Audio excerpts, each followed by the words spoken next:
மாநகராட்சி தெற்கு பகுதி சார்பில் தேமுதிக 25ஆம் ஆண்டு வெள்ளி விழா மற்றும் கொடிநாள் கொண்டாடப்பட்டது. தேசிய முற்போக்கு திராவிட முன்னேற்ற கழகத்தின் 25ஆம் ஆண்டு வெள்ளி விழா மற்றும் கொடிநாள் விழா செங்கல்பட்டு மாவட்ட தேமுதிக செயலாளர்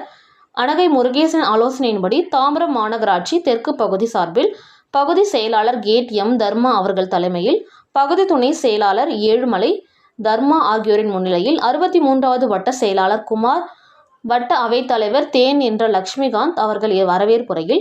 கிழக்கு தாம்பரத்தில் கொண்டாடப்பட்டது. வெள்ளி விழா மற்றும் கொடிநாளை முன்னிட்டு நடைபெற்ற நிகழ்ச்சியில் தேமுதிக கொடியேற்றி பொதுமக்களுக்கும் வாகன ஓட்டிகளுக்கும் இனிப்புகள் வழங்கப்பட்டது.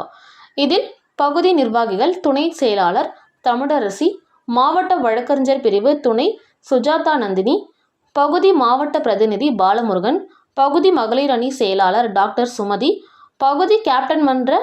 டாக்டர் நெரும்பூர் ராஜேந்திரன், நிர்வாகி கலைவாணி ஆறுமுகம், 63வது வட்ட பொருளாளர் பாபு, வட்ட துணை செயலாளர்கள் ஏழுமலை, சரிதா, அசோக், கேப்டன் மன்ற செயலாளர் முருகன், துணை செயலாளர்கள் பிரகலாதன், வட்ட பிரதிநிதி விஜி, கார்த்திகேயன், கார்த்தி, குமரேசன் உள்ளிட்ட பலர் கலந்து கொண்டனர். இந்த கழகத்தின் கொடி தாம்பரம் தெற்கு பகுதிக்குள்ளாக அனைத்து வார்டிலும் கழக கொடியேற்றி இன்று தலைமை கழகத்தின் கழக பொதுச் செயலர் எங்கள் அந்நியார் அறிவித்தவர்களாக 25ஆவது வெள்ளி விழாவை தமிழ்நாடு முழு கொண்டாடுகின்ற